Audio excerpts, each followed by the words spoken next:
Army पहले संविधान के तहत कार्य करते हैं, फिर उसका दूसरा डंडा है अपना। हम साफ साफ कहने वाले आदमी हैं। अगर सरकार के लोग मानते हैं तो ठीक है, प्रशासन के लोग परमिशन देते हैं तो ठीक है। उन्हें पता जिस दिन भी ऐलान कर देंगे कि गांव भाईला में जाकर हम मूर्ति को स्थापना करेंगे तो उस दिन ही कर जाएंगे। गुस्सा भीम आर्मी में क्यों? ये गुस्सा नहीं, ये प्यार है भीम आर्मी का अपने कार्यकर्ताओं, अपने नेताओं के प्रति। गुस्सा तो आने वाले वक्त में दिखाएंगे। गुस्सा एक को 100 भारी पड़ेगा। भीम आर्मी का झंडा और डंडा मजबूत है, हम कभी पीछे नहीं हटेंगे, चाहे हमें 2 अप्रैल दोबारा से दोहराना पड़े। हम एक बात कहना चाहते हैं बीजेपी सरकार को, मगर हम सहारनपुर के अंदर हमारे भाई को ना सुरक्षा मिली तो ईंट से ईंट बजाने का काम करेंगे हम भीम आर्मी के लोग।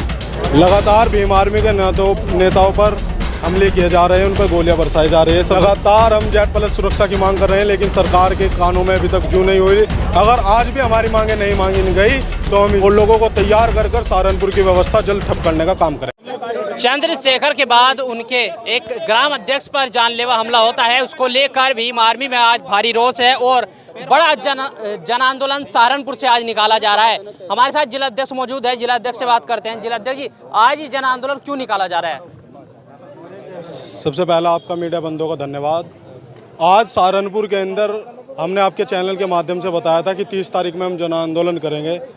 लगातार भीम आर्मी के नेताओं पर हमले किए जा रहे हैं, उन पर गोलियां बरसाई जा रही है। सबसे पहले घटना माननीय चंद्रशेखर आज़ाद जी पर देवबंद के अंदर उन पर गोली चलाने का काम यहाँ की सत्ताधारी सरकार ने कराया, जिसके बाद आज दोषी पहले भी मुकदमे में कई बार जेल जा चुके हैं, लेकिन शासन प्रशासन ने आज तक उन पर कोई रासुका की कार्रवाई नहीं की, कोई गैंगस्टर की कार्रवाई नहीं की। उसके बाद भी हमारे ग्राम अध्यक्ष पर हमले किया जाता है, उसकी भी कोई बात नहीं कही, कोई गिरफ्तारी नहीं की गई, ना कोई खुलासा किया गया। साथ ही साथ अब माननीय राष्ट्रीय अध्यक्ष है भीम आर्मी के विनय रतन सिंह जी, हम उनकी सुरक्षा के लिए बार बार यहाँ के प्रशासनिक अधिकारियों को कह रहे हैं, लेकिन प्रशासनिक अधिकारी आज तक उन्हें कोई सुरक्षा उपलब्ध नहीं कराई गई है। और बाबा साहब ने जिसने इस देश का संविधान लिखा, इस देश का आइन लिखा, भाईला के लोग देवबंद के अंदर, भाईला गांव में देवबंद के अंदर भाईला के लोग बाबा साहब की मूर्ति अपने घर में स्थापित करना चाहते हैं, अपने गुरु घर में स्थापित करना चाहते हैं, लेकिन सत्ताधारी लोग उन्हें स्थापित करने नहीं दे जा रहे हैं। चंद्रशेखर के ऊपर हमला हुआ था कि जो सिक्योरिटी की मांग की गई थी, क्या अभी तक नहीं मिल पाई? सिक्योरिटी कोई नहीं मिल पाई है। लगातार हम Z+ सुरक्षा की मांग कर रहे हैं, लेकिन सरकार के कानों में अभी तक जू नहीं हुई। और हम शांतिप्रिय तरीके से विरोध प्रदर्शन जाहिर कर रहे हैं। अगर आज भी हमारी मांगे नहीं मांगी गई तो हम इस सहारनपुर के अंदर बड़ा आंदोलन खड़ा करेंगे और लोगों को तैयार कर सहारनपुर की व्यवस्था जल्द ठप करने का काम करेंगे। अगर बात करें जिस तरीके से हमला हो रहा है, आप लोग सत्ताधारी जो पक्ष है उस पर आरोप लगा रहे हैं कि टारगेट किया जा रहा है दलित समाज को, क्या ऐसा है कि भाई भीम आर्मी को टारगेट किया जा रहा है? देखिए, भाजपा सरकार की नाकामियों को अगर कोई दिखाने का काम कर रहा है या भाजपा सरकार के खिलाफ कोई विपक्ष में लड़ने का काम कर रहा है तो वो आज़ाद समाज पार्टी और भीम आर्मी के लोग हैं। तो सत्ताधारी लोगों को लगातार पता चल रहा है कि अगर हमारे सामने कोई टकरा सकता है, हमारे खिलाफ कोई आवाज़ उठा सकता है तो वो सिर्फ भीम आर्मी के लोग हैं, इसके अलावा कोई नहीं है। वो सबसे बड़ी मांग हमारी यहाँ है। सहारनपुर के अंदर, जिले सहारनपुर के अंदर लगातार SC/ST एक्ट में मुकदमे भी दर्ज किए जा रहे हैं, लेकिन शासन प्रशासन यहाँ के लोग मुकदमा दर्ज करने के बाद गिरफ्तारी नहीं कर रहे हैं। क्यों ठाने बैठे हैं? वो सत्ता के दबाव में SC/ST एक्ट के मुकदमों में गिरफ्तारी नहीं कर रहे हैं। आज न्यूनतम आंकड़े देख लीजिए, SC/ST एक्ट के मुकदमे में कोई भी गिरफ्तारी नहीं की जा रही है शासन प्रशासन। मूर्ति लगवाने की बात आपने कही है, अगर नहीं स्थापित होती वहाँ पर मूर्ति तो फिर अगला कदम भीम आर्मी में क्या होगा? देखिए, भीम आर्मी पहले संविधान के तहत कार्य करते हैं, फिर उसका दूसरा डंडा है अपना। हम साफ साफ कहने वाले आदमी हैं। अगर सरकार के लोग मानते हैं तो ठीक है, प्रशासन के लोग परमिशन देते हैं तो ठीक है। उन्हें पता जिस दिन भी ऐलान कर देंगे कि गांव भाईला में जाकर हम मूर्ति को स्थापना करेंगे तो उस दिन ही कर जाएंगे, लेकिन हम संविधान को मानने वाले लोग हैं।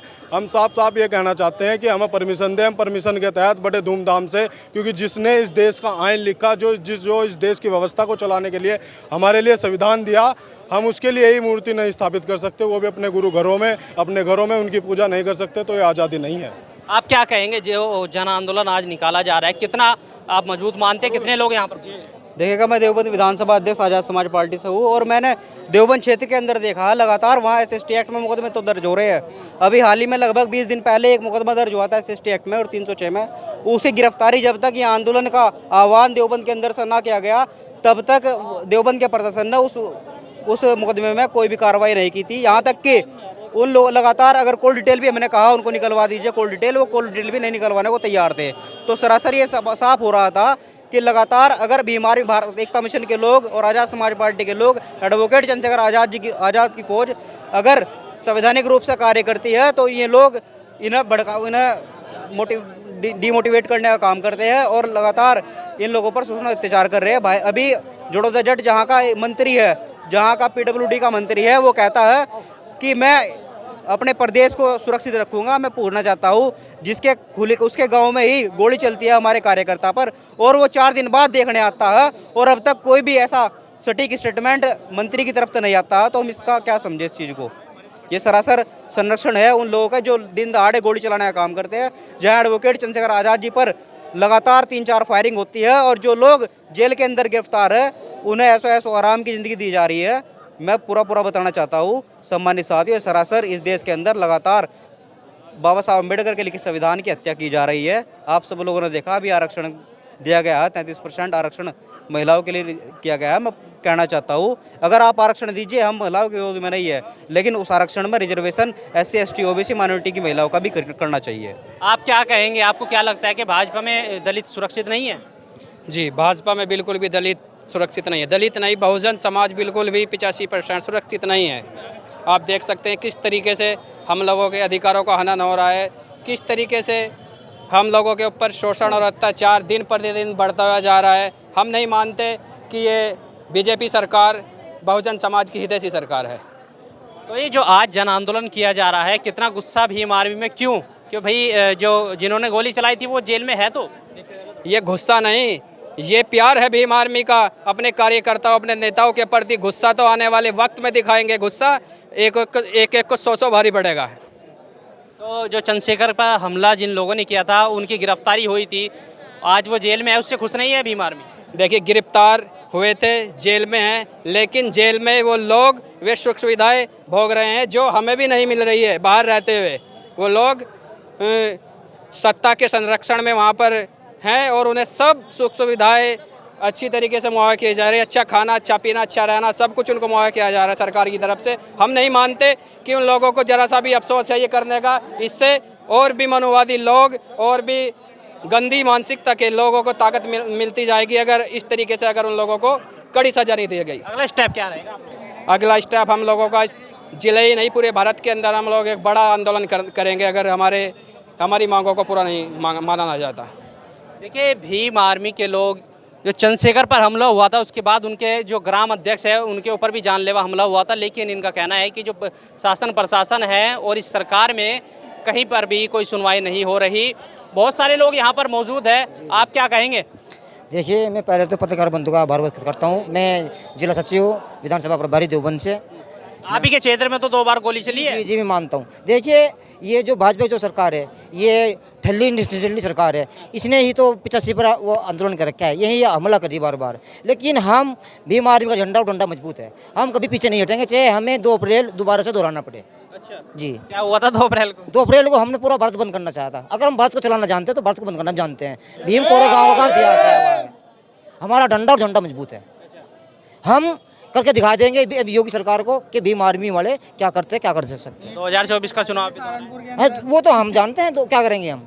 यानी कि अब ये जो युवा है ना, ये जब युवा का उल्टा वायु होता है, जब वायु चलती है ना तो निजाम बदलते हैं, और जब निजाम बदलते हैं तो परिवर्तन जरूर आता है। देखिए, युवा में बहुत गुस्सा है क्योंकि गोली चंद्रशेखर के ऊपर भी चली थी और उनके कार्यकर्ता के ऊपर भी। आप क्या कहेंगे, जो हमले हो रहे हैं क्या होने चाहिए थे या फिर क्यों बीजेपी सरकार को टारगेट किया? क्योंकि कहा जाता है कि जब सरकार किसी की होती है वो हमले तो नहीं कराती, कहीं किसी और का तो इसमें खेल नहीं लग रहा? खेल लग रहा है, नेताओं का लग रहा है। इसमें हम एक बात कहना चाहते हैं बीजेपी सरकार को, मगर हम सहारनपुर के अंदर हमारे भाई को ना सुरक्षा मिली तो ईंट से ईंट बजाने का काम करेंगे हम भीम आर्मी के लोग, और सहारनपुर को बंद भी करने का काम करेंगे ना हमारे भाई को इंसाफ मिला। देखिए, लोग जो चंद्रशेखर के ऊपर गोली चली थी और उसके बाद ग्राम अध्यक्ष के ऊपर 2 बार हमला हो चुका है देवबंद क्षेत्र में और उससे खासा नाराज़ है।